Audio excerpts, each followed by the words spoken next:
बनने की वो प्रेरणा देना चाहिए और हमें हर वक्त मतलब हमें दूसरों को मदद करना चाहिए और हमें हमेशा सावधान रहना चाहिए और बस इतना ही। एसएसबी की तरफ से जो आज सिखाया गया उसमें आप लोग कितने खुश है?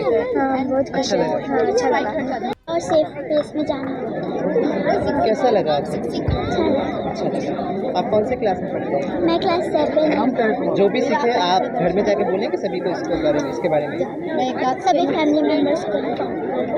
We are only giving a space for SSB to conduct the mock drill for in the wake of air strike or whatever is going to happen and the condition that is prevailing in the political scenario, how to aware our students and our teachers and through our students to the parents and their guardians, what measures can be taken, how to keep ourselves safe and secure.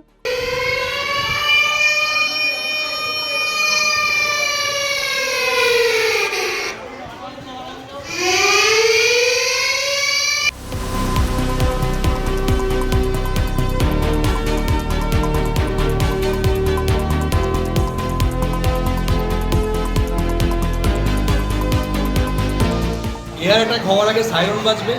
আমাদের ভারতে খুব advance প্রযুক্তিবিদ্যা আছে।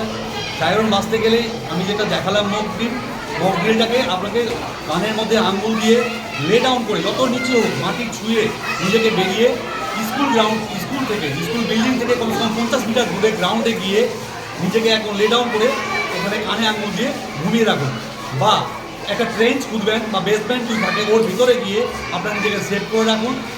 একটা air attack হতে গেলে যখন একটা মিসাইল ড্রপ করে তো বেশিক্ষণ না, কমসে কম 5 থেকে 10 মিনিট আপনি ওই জায়গাটায় থাকবেন, তারপরে আবার বেরিয়ে নিজের সেফ প্লেসে চলে যাবেন।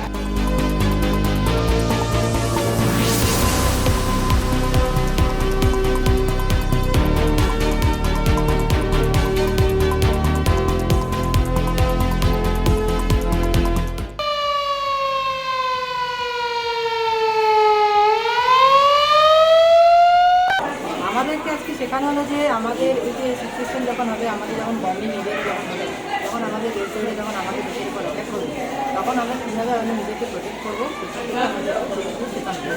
যেরকম আমাদের এরিয়াতে যখন আমরা বাইরে থাকবো, যদি 2 মিটার বা 4 মিটারে যেমন বাইরে আমরা মানে হাত দিয়ে ওখানটাকে মুখে দিই, আমরা যাতে ওখানে আমরা দেখতে পারি। কিন্তু আজকের দিনে যেরকম আর্টিফিশিয়াল জিনিস হয়ে গেছে, তখন আজকের দিনে টেকনোলজি এতটা ফাস্ট হয়ে গেছে যে টার্গেট লক করে এরকম বমিং করা যায়। কিন্তু আমি বললাম যে আমি এরকম কাছে বলবো যে এটা থেকে কিছুটা হলেও বাঁচা যেতে পারে একটা টেকনিক করে। আর যদি ঘরে থাকেন তাহলে ঘরে বেসমেন্টে চলে আসবেন, যদি মাল্টি স্টোরেজ দেন তাহলে নিচে আসবেন।